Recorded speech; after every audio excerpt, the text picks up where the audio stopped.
नमस्कार दोस्तों, मैं हूं आपका दोस्त और होस्ट कपिल रामवानी। अभी आप सबका स्वागत करता हूं हमारे अपने प्लेटफॉर्म स्टबन स्टोरीज पर। I welcome you all to this platform. अब आप सोच रहे होंगे कि स्टबन स्टोरीज आखिर है क्या। स्टबन स्टोरीज एक ऑनलाइन प्लेटफॉर्म है ऐसे लोगों के लिए, ऐसी कहानियों के लिए बना जो जिद से जलते, ऐसे लोग जो लाखों पर प्रतिकूल परिस्थितियों के आने पर भी डटे रहे और टस से मस नहीं।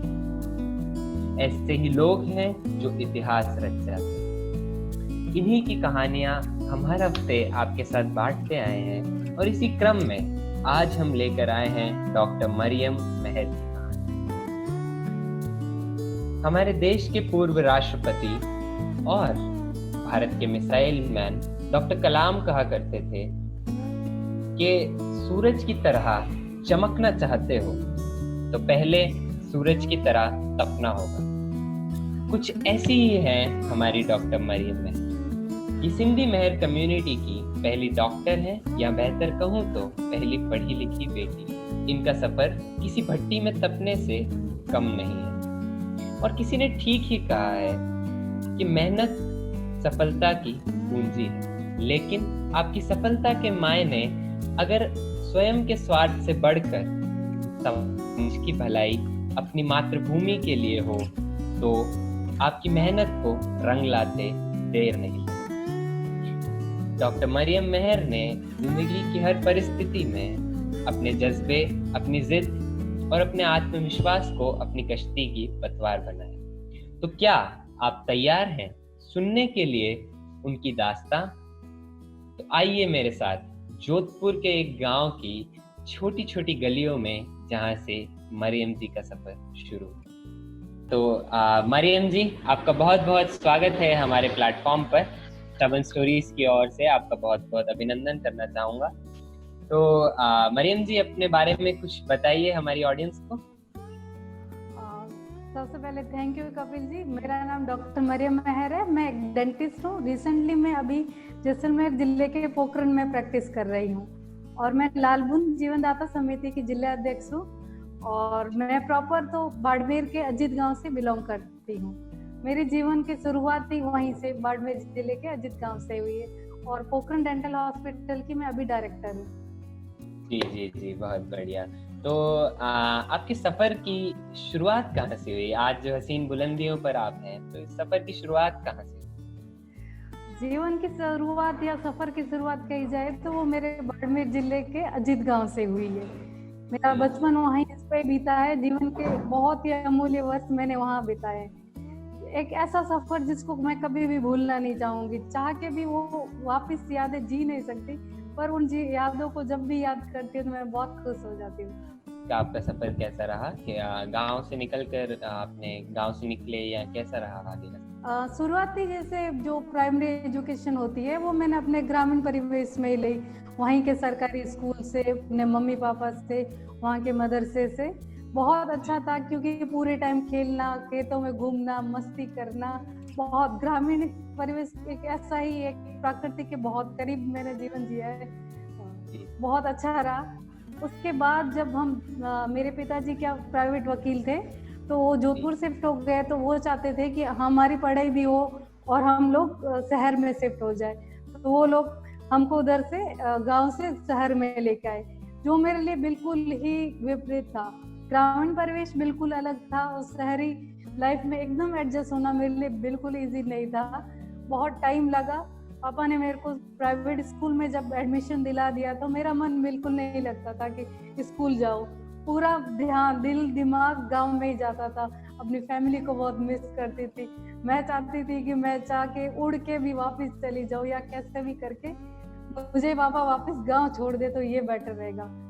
तो वो चाहते थे कि मैं पढ़ाई करूं क्योंकि पापा ने ये देखा है कि हमारे गांव में उस टाइम एजुकेशन, गर्ल्स एजुकेशन पे इतना ध्यान नहीं दिया जाता था। आसपास का माहौल देखा, उन्होंने भी फील किया, तो उन्होंने वो चाहते थे कि मैं अपनी बच्ची को पढ़ाऊं। तो हमारे आसपास की सोसाइटी के जो लोग हैं, गांव के लोग भी बच्चों को पढ़ाना किसी ना किसी को तो शुरुआत करनी है, तो वो शुरुआत उन्होंने की थी। जी तो जी जी, उस ये हाँ, बहुत बहुत बड़ा स्टेप है ऐसे जमाने में जहाँ आपके आसपास पूरा समाज ही इस चीज से हाँ, दूर हो और आप पहला कदम लें, ये बहुत मायने रखता है। तो मरियम जी, एक ऐसी लड़की जिसका पढ़ाई में बिल्कुल मन नहीं लगता था और वो उड़ करके अपने गांव चले जाना जाना चाहती थी, उसे आज हम एक डेंटिस्ट के परिवेश में देख रहे हैं, तो ये जादू कैसे हो गया? ये जादू तो मैं कहूँगी कि मेरे साथ एक इंसिडेंट हुआ था, उसको मैं हमेशा याद करती हूँ। जब भी मुझे लगता है कोई काम मैं नहीं कर सकती, तो उस इंसिडेंट को एक बार ज़रूर याद कर लेती हूँ। पापा चाहते थे कि मैं पढूं पढूं पढूं, पर मेरे दिमाग में वो बात बैठ नहीं रही थी। एक दिन वो मुझे पढ़ा रहे थे और मैं बिल्कुल ध्यान नहीं दे रही थी। वो मेहनत इतना करते थे, मैं बिल्कुल उनको रिजल्ट नहीं दे रही थी। उनको थोड़ा गुस्सा आ गया और उन्होंने पहले मुझे डांटा, तो भी मुझे नहीं समझ में आया, तो उन्होंने मुझे एक थप्पड़ मार दिया। वो थप्पड़ ओ, मुझे आज भी याद है। उसके बाद से मैंने जिंदगी में पढ़ना शुरू कर दिया और उसका नतीजा यह हुआ कि मैंने 8th बोर्ड में जब टॉप किया था, मेरिट लिस्ट में थी, तो मेरे पिताजी जब अखबार में result roll number first division में देख रहे थे, उनको ने लगा कि इसका नंबर कैसे नहीं आया। सेकंड डिवीजन में देखा कि क्या क्या पता फेल तो नहीं हो गई। फिर देखा अचानक मेरिट लिस्ट में मेरा नाम था और ये उसके बाद मैंने कभी मुड़ के नहीं देखा। मैंने हमेशा लाइफ में पढ़ने के प्रति मेरी रुचि हो गई। ये बहुत ही अनोखा रिश्ता लगा मुझे। हाँ, लोग हमें कई सालों से पूछते आए हैं कि ये रिश्ता क्या कहलाता है, ये रिश्ता क्या कहलाता है। आज एक अनोखा रिश्ता हमने देखा है। थप्पड़ से लेके आपका किताबों से इतना मजबूत रिश्ता जुड़ गया कि आज एक डेंटिस्ट के परिवेश में आप हैं और एक इतना अच्छा आप काम कर रही हैं। इतने छोटे गांव में इतनी अच्छी डेंटल फैसिलिटीज, इतनी अच्छी मेडिकल फैसिलिटीज आप अवेलेबल करा रही हैं। बहुत शानदार बात है ये, और बहुत ही उम्दा आप काम कर रही हैं और बधाई की पात्र भी हैं कि आप ये सब कर रही हैं। थैंक यू तो कपिल जी। जी, तो जैसा कि मैं जानता हूँ, डॉक्टर बनने के लिए आपको एक एग्जाम देना पड़ता है, जिसे शायद आपके जमाने में प्री मेडिकल कहा करते होंगे। तो वो एक हाँ बहुत कॉम्पिटिटिव और बहुत टफ एग्जाम है। तो उस एग्जाम के लिए आपकी तैयारी का जो स्तर था वो कैसा रहा? 8वीं से जो आपका सफर था प्री मेडिकल तक, वो कैसा था? 8वीं से प्री मेडिकल का सफर अच्छा था। मन में तो यही था कि मुझे क्लियर करना है। मेरा ऐसा नहीं था कि मुझे डॉक्टर बनना है या कुछ नहीं, पर मेरे पापा का सपना था कि मैं अपनी बच्ची को डॉक्टर बनाऊं और मैं अपने पापा को हर हाल में खुश करना चाहती थी, तो पूरा ध्यान पढ़ाई पे देती थी। हाँ, टिपिकल जरूर है, मैंने 10th में भी उनको बहुत अच्छा रिजल्ट दिया। उसके बाद 11th 12th बिना किसी कोचिंग के प्री मेडिकल क्लियर करने की कोशिश की और मुझे प्राइवेट मेडिकल कॉलेज जैसे मिले, पर उस समय ये था कि पापा मेरे को बाहर नहीं भेजना चाहते थे। वो चाहते थे कि मेरी एजुकेशन जोधपुर में ही हो। जी जी जी। तो उसके लिए फिर मैंने बैचलर ऑफ डेंटल सर्जन दंत चिकित्सक के लिए व्यास डेंटल कॉलेज में एडमिशन हो गया था मेरा, और वहीं से मेरी लाइफ की सेकंड जर्नी स्टार्ट हो गई। जी जी जी, ठीक बात है, क्योंकि कॉलेज हम सबकी जिंदगी का एक बिल्कुल ही नया फेज होता है। तो आपका कॉलेज का सफर कैसा था? मेरे कॉलेज का सफर बहुत अच्छा था, क्योंकि वो एक सपनों की दुनिया से बिल्कुल एकदम सपनों की दुनिया जैसी थी। क्योंकि डेंटल कॉलेज था तो वहाँ ऑल इंडिया के बच्चे थे। पे मुझे असम, जम्मू कश्मीर, गुजरात, नेपाल, हर स्टेट के बच्चे, तो उन बच्चों से उनका जो रहन सहन है, खाना पीना है, उनकी जो बोली है, बहुत ही मतलब कि बिल्कुल हम किताबों में पढ़ते थे ना, जैसे कि इंडिया है ना विविधता में एकता वाला देश है, वो चीज मैंने अपने कॉलेज में देखी और बहुत एंजॉय किया। 5 साल का सफर बहुत अच्छा, डिफरेंट टाइप के लोगों के साथ बहुत कुछ सीखा, बहुत एंजॉय किया। जी जी जी। और कॉलेज से एक बहुत बेसिक फाउंडेशंस जो है वो आपकी पहले बन जाती है स्कूल तक, लेकिन कॉलेज में आप अपनी एक नई पहचान बनाते हैं, आप एक प्रोफेशनल करियर की ओर जाने वाले होते हैं। तो करियर की जब बात आई है, तो फिर कॉलेज के बाद का जो आपका सफर रहा, कॉलेज के बाद आपने क्या चुना आगे के लिए? कॉलेज के बाद ये था कि मैंने जैसे दंत चिकित्सक का डिग्री कंप्लीट करने के बाद सबका ये रहता है कि खुद का क्लिनिक खोलना या गवर्नमेंट जॉब में जाना। और लड़कियों के लिए ये इतना इजी नहीं होता कि प्राइवेट प्रैक्टिस में कॉलेज क्लियर करते ही आ जाए, क्योंकि 1000 बाउंडेशन होती है। क्योंकि क्लिनिक खोलना ऐसे एकदम क्लिनिक नहीं खोल सकते, उनकी शादी कहीं और पे करे, पेरेंट्स को हर चीज को सोचना पड़ता है, लड़कियां चाह के भी ये एकदम डिसीजन। तो मेरा ये था कि मुझे प्रैक्टिस करनी थी, तो मैंने अपने कॉलेज में ही as a junior lecturer join कर लिया, ताकि मैं अपनी प्रैक्टिस जारी रख सकूं और मैं और अच्छी इस फील्ड में अच्छा काम कर सकूं। वो मुझे एज अ प्रोफेशनली काम अच्छे से सीखना था, तो मैंने कॉलेज में सीखना शुरू किया। जी जी जी, शानदार। तो जैसे कि एक छात्र की तौर से तो हम सब शिक्षा को देखते हैं। मैं आज एक स्टूडेंट हूँ, मैंने भी एक छात्र की नज़र से शिक्षा के पूरे सिस्टम को देखा है, बचपन से लेकर आज तक हम पढ़ते ही आए। तो आपका एक शिक्षक की ओर से शिक्षा को लेकर कैसा नजरिया बना जब आपने ये शिक्षक का सफर पूरा? मैंने अपने कॉलेज में जब as a junior lecturer join किया, तब मुझे समझ में आया कि हम अपने टीचर्स को कितना परेशान करते थे। वो हमें सही कहते थे कि तुम पढ़ाई करो, अच्छे से काम करो, जब फील्ड में उतरोगे तो तुम्हें जिंदगी की हकीकत पता चलेगी। और वही ड्यूटी जब मुझे मिली बच्चों को पढ़ाना, उनको काम सिखाना, तब मुझे समझ में आया कि ये इतना इजी नहीं था। हम लोग इजी में लेते थे, हम उनकी बात को समझ नहीं पाते थे। जब मेरी बारी आई तब मुझे इस चीज का एहसास हुआ कि वो हमको बहुत सही कहते थे। जी जी जी। तो मतलब आपके कॉलेज में कैसा था पढ़ाई का माहौल, या मतलब काफी बच्चे काफी शैतानी भरे थे, या आपको ज्यादा मुश्किलों का सामना नहीं करना पड़ा उसमें? मेरे कॉलेज के बच्चे, ऐसा है कि मैंने अपने जिंदगी के 5 साल कॉलेज में पहले एज ए स्टूडेंट वहाँ बिता लिए थे।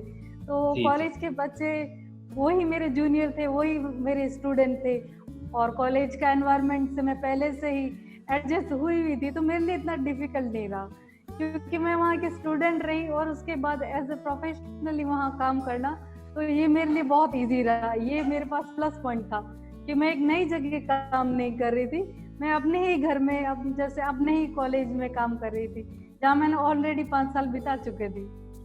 जी जी जी, ये बहुत ही अच्छा एक जरिया है। जब आप अपना करियर शुरू करें तो आपको ऐसा करियर मिल जाए जिससे आप पहले से परिचित हों।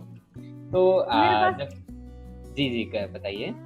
हाँ, मेरे पास एक अच्छा मौका था कि जो एज ए स्टूडेंट जो चीजें मैंने मिसिंग कर ली, जैसे बहुत से कल्चरल इवेंट्स में मैं नहीं पार्टिसिपेट कर पाई या एंजॉय नहीं कर पाई थी एज ए स्टूडेंट पढ़ाई की वजह से, वो चीजें मैंने वापस as a professionally as a junior lecturer वहाँ ज्वाइन किया, वो चीजें मैंने वापस वही एंजॉय कर लिया। जो मिसिंग था उसको भी मैंने कंप्लीट कर लिया।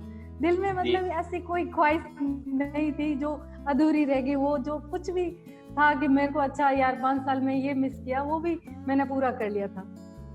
एक मतलब कहते हैं ना, किसी को दूसरा मौका मिलता है, मुझे वो दूसरे मौके की तरह ही था। जी, बहुत बहुत बढ़िया। तो मरियम जी, जैसा कि आपने बताया कि आपके पिता ने एक नया कदम लिया आपको पढ़ाने का, आपको लिखाने का, पूरे समाज के सामने एक मिसाल उन्होंने रखी। तो वही लॉ मैं समझता हूँ उन्होंने आपको भी दी। तो आपने उस लॉ के लिए क्या किया? शिक्षा के लिए, चिकित्सा के लिए, अपने समाज के लिए आपने कॉलेज में पढ़ाते हुए क्या किया? मैं चाहती थी कि मैं अपने पापा का जैसे उन्होंने जो लॉ, उनका जो सपना था कि मेरी बच्ची चिकित्सा के क्षेत्र में, एजुकेशन के क्षेत्र में बहुत अच्छे से काम करे, तो इसीलिए मैंने अपने college as a junior lecturer join किया।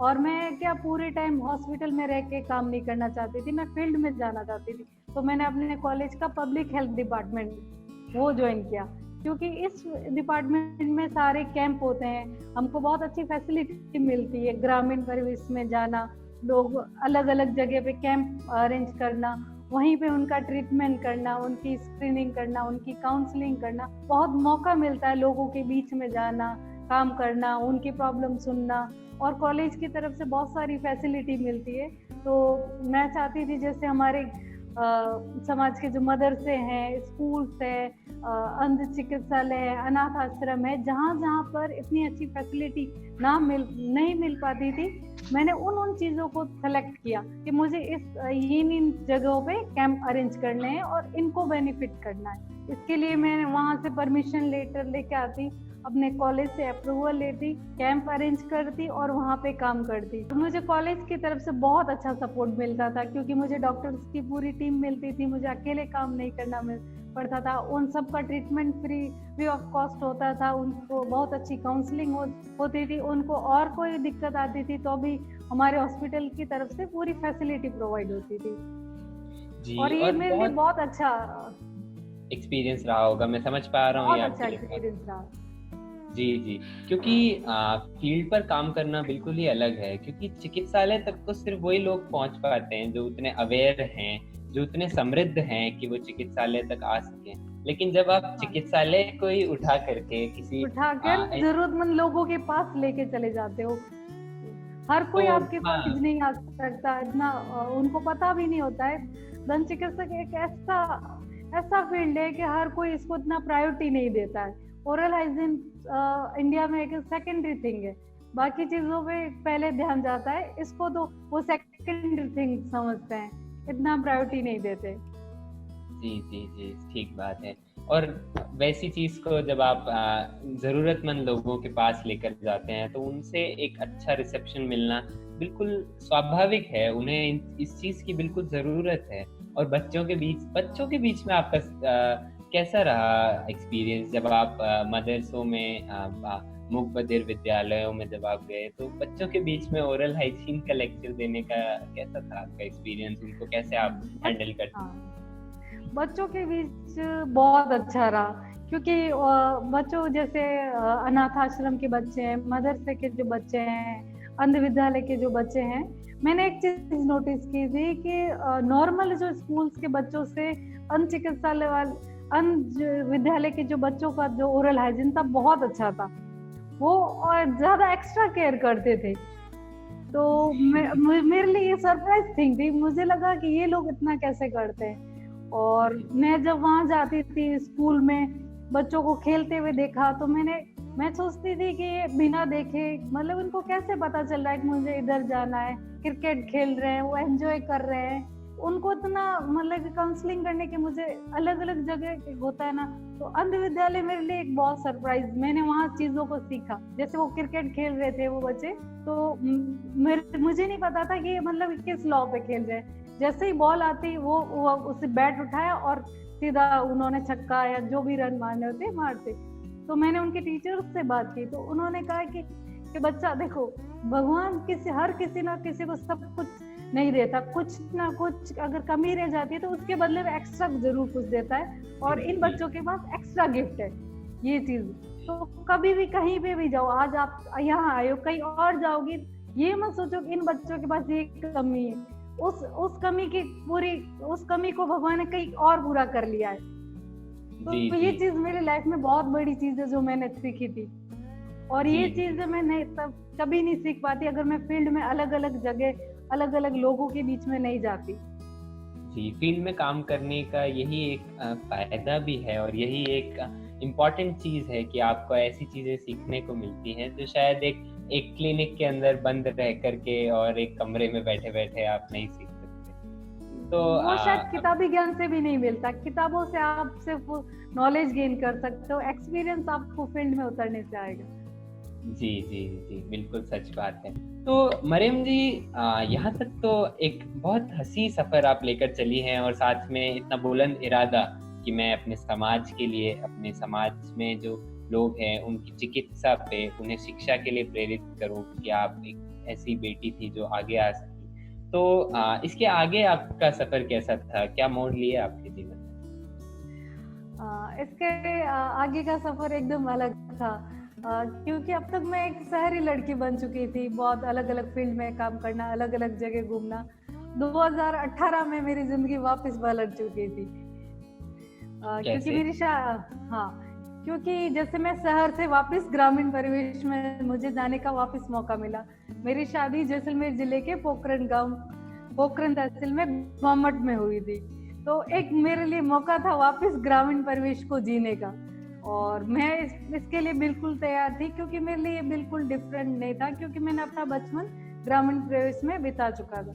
2018 में जब मेरी शादी हुई तो मैं गोमट आ चुकी थी। वहाँ पे जो एज अ गृहिणी तो मैंने जॉइंट फैमिली के अंदर एडजस्ट कर लिया, क्योंकि जो चीजें मेरे पेरेंट्स ने मेरे को बचपन में सिखाया था, काम करना, जॉइंट फैमिली में रहना, तो वो मेरे लिए बहुत इजी था।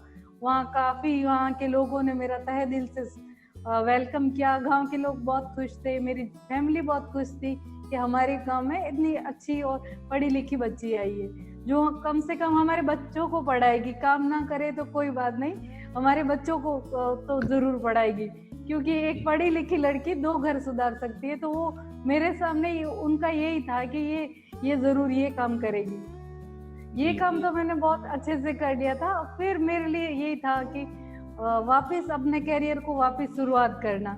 जैसे शादी के बाद हर लड़की के लिए थोड़ा डिफिकल्ट होता है वापस अपने प्रोफेशनल लाइफ में आना, क्योंकि पारिवारिक जिम्मेदारियां भी होती है, आपको रिश्तेदारी, समाज, सब कुछ देखना होता है। उसके बाद आपको एज ए प्रोफेशनल ही काम करना होता है। तो मेरे लिए शुरुआती दिनों में थोड़ा डिफिकल्ट था डिसाइड करना कि मुझे क्या करना है। मुझे, जैसे मेरे हस्बैंड भी प्राइवेट लॉयर थे, वो जिला मुख्यालय जैसलमेर में प्रैक्टिस कर रहे थे। एक डिसीजन में एक तो ये था कि मैं उनके साथ रहूं, क्योंकि हर लड़की चाहती है अपने हस्बैंड के साथ रहे, आराम से सिटी में रहे। तो मेरा भी मन करता था मैं जिला मुख्यालय जैसलमेर में रहूं। और एक ये था कि मैं वापस जोधपुर चली जाऊं, क्योंकि मैंने वहां बहुत अच्छा काम कर रखा था, मुझे वापस जीरो से शुरू करने की जरूरत नहीं थी। पर वो पॉसिबल नहीं था, वापस अपने कदम पीछे हटाना तो था नहीं, मुझे लाइफ में आगे बढ़ना था। और एक ये था कि मुझे अपनी जॉइंट फैमिली के साथ अपने गांव रिश्तेदारों के बीच में, जो मेरे पापा का भी सपना था और मेरे हस्बैंड भी चाहते थे कि मैं समाज के बीच में रहूं, काम करूं, उनके लिए काम करूं, ना कि मैं अपनी सुविधाएं देखूं, अपने लिए जीऊं। क्योंकि अगर मैं जैसलमेर में प्रैक्टिस करती तो मुझे इतना मतलब कि कोई परेशानी नहीं आ पाती, क्योंकि वहाँ ऑलरेडी इतनी फैसिलिटी है।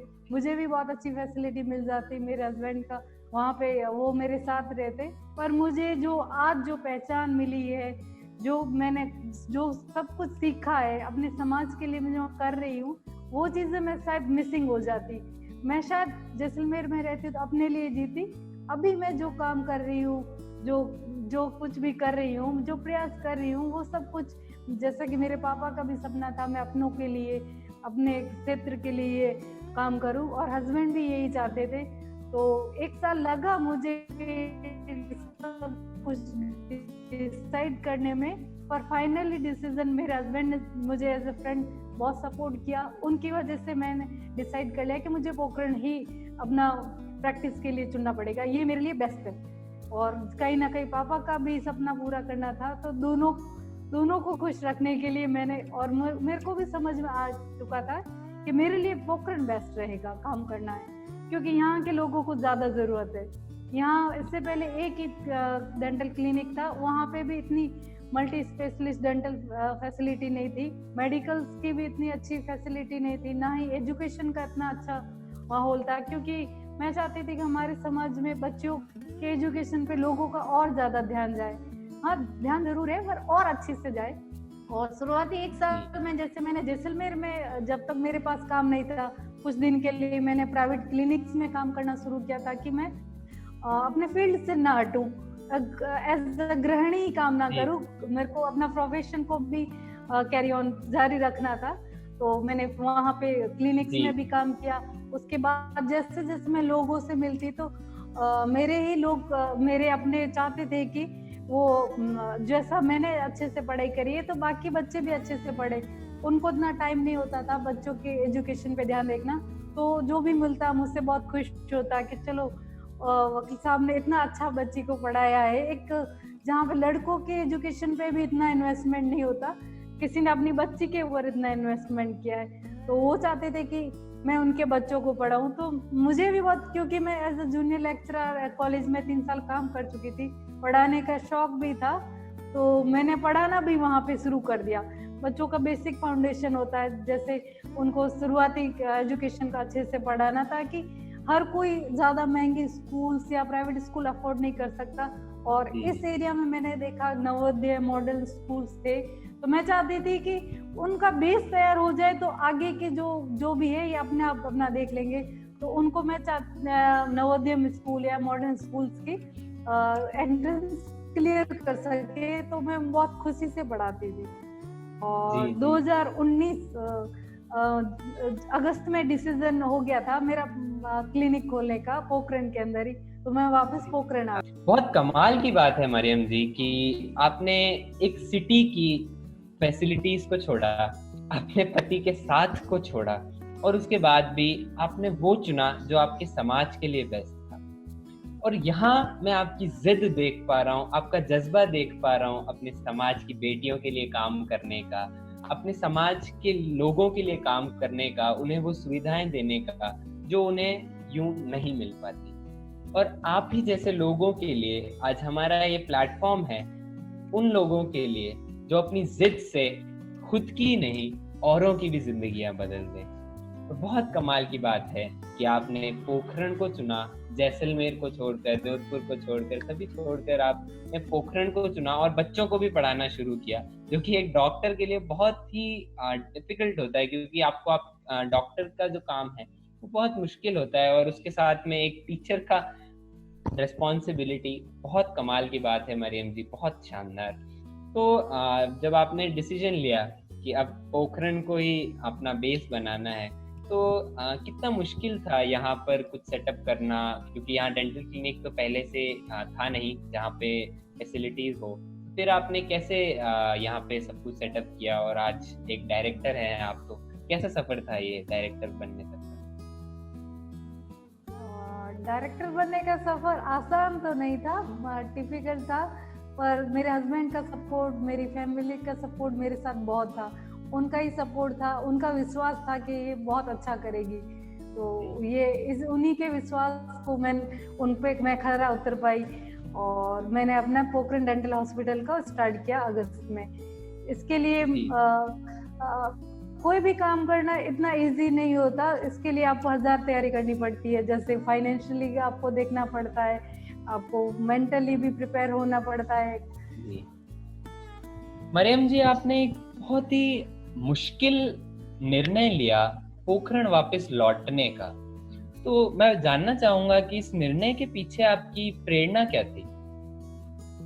इस निर्णय के पीछे मेरी प्रेरणा मेरे पिताजी, मेरे हस्बैंड दोनों ही थे। वो चाहते थे कि मैं अपने क्षेत्र में काम करूं, यहाँ के लोगों के लिए काम करूं, ना कि सेल्फिश हो जाऊं कि मैं अपने हस्बैंड के साथ फैसिलिटीज के साथ रहूं। तो अपने लिए तो हर कोई करता है, एक अपने क्षेत्र के लिए, समाज के लिए काम करवाना चाहते थे। तो उनका सपना था और मेरा भी सपना था कि मैं अच्छा मल्टी स्पेशलिस्ट डेंटल हॉस्पिटल खोलूं, और मुझे बस एक अपना क्षेत्र चुनना था, जैसलमेर, जोधपुर या पोखरण। और फाइनली मैंने पोखरण को अपना काम करने के लिए चुना, क्योंकि यहाँ के लोगों को ज्यादा जरूरत थी।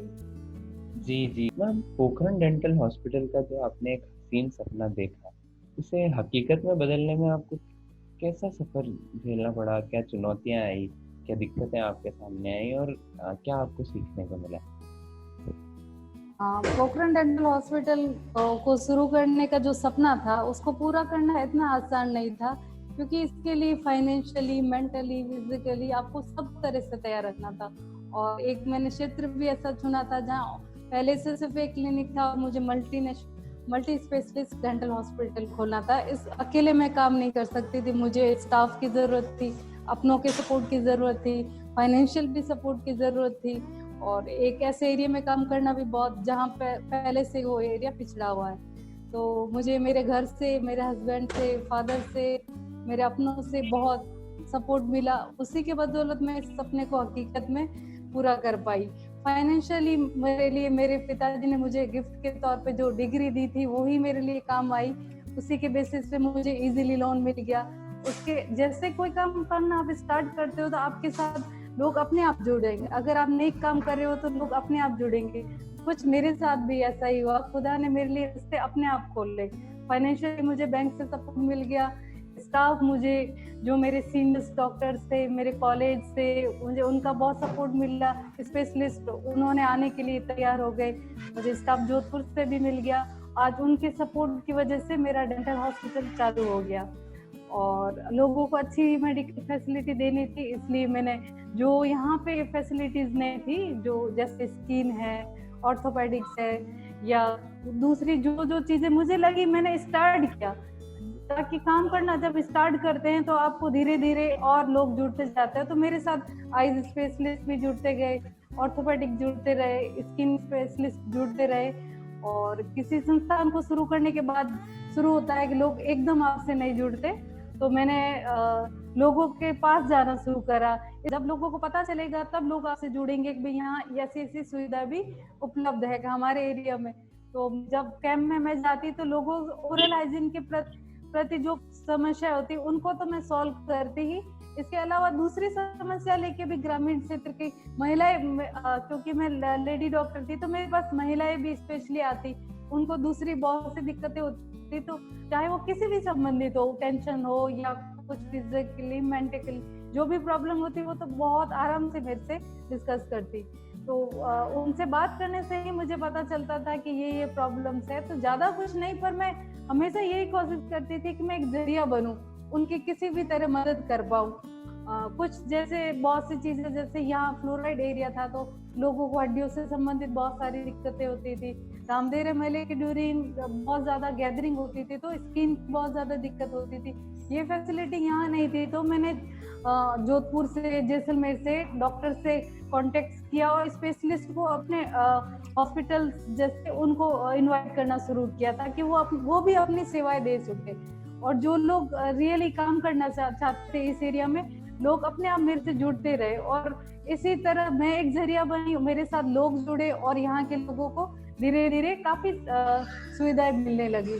और मेरा हॉस्पिटल यहाँ का मल्टी स्पेशलिस्ट डेंटल हॉस्पिटल था, तो यहाँ पर हमने जो मेट्रो सिटीज में डेंटल इम्प्लांट की सुविधा उपलब्ध थी वो हमने जब यहाँ शुरू करी, बहुत चुनौतीपूर्ण था कि इतने छोटे एरिया में इतनी बड़ी सुविधा शुरू करना, पर मुझे लोगों का बहुत अच्छा रेस्पॉन्स मिला। यहाँ पे भी हमने फुल माउथ इम्प्लांट केसेस करे, फ्रैक्चर केसेस करे और बहुत सारी सर्जरी स्टार्ट करी। जैसे जैसे लोगों को सुविधाएं मिली, लोगों को पता चला, तो लोगों ने बड़ी सिटीज की तरफ जाने से लेकर ना जाकर खुद के ही क्षेत्र में खुद के क्षेत्र में जो सुविधाएं मिल रही थी उसको अपनाना शुरू किया और लोगों को बहुत ज्यादा खुशी हुई। इसी के साथ साथ चिकित्सा क्षेत्र के साथ साथ मैंने एजुकेशन पे भी ध्यान देना शुरू किया, बच्चों को पढ़ाना शुरू करा ताकि वो नवोदय और मॉडर्न स्कूल्स के एंट्रेंस एग्जाम क्लियर कर सके। इसके साथ साथ काम करते गवर्नमेंट हॉस्पिटल्स में मैं जैसे जाती, क्योंकि अंजना मैम जो यहाँ की जिला प्रमुख थी और महिला बाल विकास अधिकारी, जब मेरे काम से वो बहुत खुश हुए तो उन्होंने भी मुझे बहुत से प्रोग्राम्स जैसे बेटी बचाओ बेटी पढ़ाओ अभियान है, मातृ सुरक्षा वंदना योजना है, जो जितने भी सरकारी प्रोग्राम्स होते उसमें मेरे को इनवाइट करना शुरू किया। तो हम जाते, लोगों को संदेश देते बेटी बचाओ बेटी पढ़ाओ का, महिलाओं के स्वास्थ्य के प्रति जागरूक करते, बहुत से कैंप वगैरह उसमें भी उन्होंने मुझे काफी सपोर्ट किया। ये करते करते इसी एरिया में जैसे ट्रॉमा सेंटर नहीं था तो बहुत एक्सीडेंट्स वगैरह होते थे, तो खून की भी काफी जैसे जरूरत होती थी। और इसी ड्यूरिंग 2018 में जैसे हमने हमारे सदस्य को खोया था, मेरी ही देवरानी या मेरी सिस्टर कहिए, तो हमको जब खून की ज्यादा जरूरत थी तो इस एरिया के लोगों ने बहुत ज्यादा मदद की थी। तो तब मुझे ख्याल आया क्यों ना इस ऋण को वापस चुकाया जाए। तो इसके लिए 27 फरवरी 2019 को हमने हमारे डेंटल हॉस्पिटल में बहुत बड़ा डेंटल कैंप, मेडिकल कैंप और ब्लड डोनेशन कैंप अरेंज किया। इसके लिए हमको जैसलमेर से बहुत ज्यादा सुविधाएं मिली, जोधपुर से भी मिली, बहुत सारे डॉक्टर्स हमारे साथ कनेक्ट हुए और ये कैंप बहुत सक्सेसफुल रहा, यहाँ का सबसे बड़ा कैंप रहा। और ये मेरी सिस्टर की पुण्यतिथि पर था, यहाँ इस एरिया की प्रधान अमतुल्ला मेहर की स्मृति में था, तो लोगों ने काफी बढ़ चढ़कर हिस्सा लिया, महिलाओं ने भी काफी बढ़ चढ़कर हिस्सा लिया। इससे पहले हमने स्कूल कॉलेज में ब्लड डोनेशन अवेयरनेस प्रोग्राम रखे, लोगों के मन में या दिल में जो डर था ब्लड डोनेशन को लेके उन भ्रांतियों को दूर किया, लोगों का विश्वास जीता, तो लोग हमारे साथ जुड़े। ऐसे ही ये सफर अब जारी है। इसमें जैसे जैसे लोग जुड़ते जाएंगे, तो मैं चाहती हूँ कि ये कैंप और ब्लड डोनेशन, इसके अलावा दूसरे भी जितने भी प्रोग्राम्स है वो ऐसे ही जारी रहे। और इस कैंप के ड्यूरिंग, और हॉस्पिटल की एक स्पेशलिस्ट है कि जितने भी लोग यहाँ आते हैं मिलने या कैंप के थ्रू या पेशेंट जो भी आते हैं, तो हमने एक बेटी बचाओ बेटी पढ़ाओ सिग्नेचर कैंपेनिंग भी अरेंज करके रखी है। तो वो सिग्नेचर, वो शपथ भी लेते हैं कि हम ऐसा करेंगे। लोग अपने आप मेरी मदद कर रहे हैं, मेरे से जुड़ रहे हैं, और मैं चाहती हूँ कि ये सिलसिला ऐसे ही चलता रहे। और इसी कार्य को देखते हुए जिस पश्चिमी राजस्थान की बहुत बड़ी संस्था है लाल बूंद जीवनदाता समिति, उसने मेरे को जैसलमेर जिलाध्यक्ष की उपाधि प्राप्त करी, ताकि मैं लोगों को किसी भी समय जो जरूरतमंद है उनको खून प्रोवाइड करवा सकूं। और ऐसे ही काम करते करते एक दिन मेरा सपना है कि मैं WHO या यूनिसेफ जैसी संस्था से जुड़ जाऊं, क्योंकि अकेला इंसान कुछ नहीं कर सकता। मैं फाइनेंशियली या इतनी सुविधाएं उपलब्ध नहीं करवा सकती जितना गवर्नमेंट करवाती है। तो जब मैं इतनी बड़ी संस्थाओं से जुड़ जाऊंगी, तो जो पिछड़े एरिया है वहाँ पे एजुकेशन, मेडिकल, जितनी भी सुविधाएं उनको उपलब्ध कराने का एक जरिया बन सकूंगी। जी, बहुत नेक इरादा रखा है आपने, और यही बात है आपकी कहानी में, आपके सफर में, आपकी दास्तां में जो एक बहुत इम्पोर्टेंट बात है कि आपका हर डिसीजन, हर निर्णय जो आपने आगे पीछे जो भी निर्णय लिए, उनका कहीं ना कहीं करीब 25% 30% हिस्सा इसी से आता है कि इससे समाज का कैसे भला हो सकता है, इससे मेरे क्षेत्र का कैसे भला हो सकता है, चाहे वो डेंटल चिकित्सा को चुनना हो, चाहे पोखरण में लौटना हो। ये बहुत बहुत इम्पोर्टेंट बात है। मैं सभी व्यूअर्स आपके साथ भी ये चीज़ बांटना चाहूँगा। जैसा इन्होंने बताया कि जब आप नेक इरादे लेकर निकलते हैं, तो लोग आपके साथ अपने आप जुड़ते चले जाते हैं, और आपको बहुत अच्छी चीज़ें, बहुत अच्छा सपोर्ट मिलता है, बहुत अच्छी फैसिलिटीज मिलती है अपने काम को आगे बढ़ाने के लिए। ज़रूरत है तो सिर्फ आपके अंदर एक जज्बे की, समाज में बदलाव लाने की, लोगों की जिंदगियां बदलने की। जी मरियम जी, आगे बढ़ते हैं। तो अभी तो आपने सभी कैंप वगैरह सब कुछ ऑर्गेनाइज किया, लेकिन अब जब कोविड-19 की वजह से लॉकडाउन हो गया था, सब चीज़ें थोड़ी सी ऊपर नीचे हो गई, तो उस दौरान आपने चिकित्सा की, शिक्षा की जो लॉ है उसे कैसे जलाए रखा? लॉकडाउन की पालना करना भी बहुत जरूरी था, क्योंकि वो सरकारी गाइडलाइन के अनुसार हमको काम करना था। डेंटल क्लिनिक सारे बंद हो गए थे, हम लोगों तक नहीं पहुंच पाते थे, और ना ही लोग हमारे तक पहुंच पाते थे, पर उनको दिक्कत तो बहुत आती थी। तो इसलिए मैंने यहाँ के स्थानीय समाचार में अपने नंबर प्रकाशित किए और ऑनलाइन सुविधाएं देना शुरू कर दिया, ताकि जिन लोगों को दिक्कत होती थी वो मेरे को कांटेक्ट करते थे कि ये प्रॉब्लम है, तो मेरी कोशिश होती थी कि मैं उनकी दिक्कत को थोड़ा कम कर सकूं, ज्यादा नहीं तो पर थोड़ा उनकी हेल्प कर सकूं। और इसके लिए मैंने जब समाचार पत्रों में न्यूज प्रकाशित की, तो इसका भी लोगों को बहुत फायदा हुआ, लोग बहुत ज्यादा खुश हुए, हमारे हॉस्पिटल से भी लोग बहुत जुड़े। जी जी जी, बहुत शानदार। मतलब लॉकडाउन में भी आपने अपने काम को, अपने जो आपका प्रोफेशन है, जो आपका पैशन भी है, उसको चलाए रखा। ये बहुत इम्पोर्टेंट बात है। कई लोगों को अपने काम नहीं कर पा रहे हैं, जैसे जो मजदूर हैं जो हैं, और उन्हें अगर ज़रूरत है किसी तरीके की मदद की, डेंटल हेल्थ से रिलेटेड या किसी भी तरीके की मेडिकल हेल्थ की, वो आप अगर प्रोवाइड करवा पा रहे हैं अपने क्षेत्र में, तो ये बहुत बड़ी बात है। तो इसके साथ आपके सफ़र पे जो हमारे सवाल थे वो हमने पूरे कर लिए हैं। बहुत ही शानदार आपका सफ़र था यहाँ तक, और आपने जो चीज़ें इतनी छोटी उम्र में अकम्प्लिश की हैं, आप एक डेंटिस्ट हैं, आप इस समाज को इतनी अच्छी चीज़ें दे पा रही हैं, अपनी कम्युनिटी की बेटियों के लिए आप इतना काम कर रही हैं, बेटी बचाओ बेटी पढ़ाओ जैसे अभियान को आगे बढ़ा रही हैं। तो आपसे कई ऐसे लोग हैं हमारे प्लेटफॉर्म के थ्रू भी, और कई और प्लेटफॉर्म्स पर भी, जो लोग आपसे इंस्पायर होंगे जी, जो लोग आपकी तरह काम करना चाहेंगे। तो एक सवाल मैं आपसे इस बारे में करना चाहूँगा, जो लोग आपकी तरह अपने समाज में बदलाव लाना चाहते हैं, अपने समाज में कुछ बदलता, कुछ सकारात्मक चीज़ें बदलती देखना चाहते हैं, तो उनके लिए आप क्या संदेश देना चाहेंगी?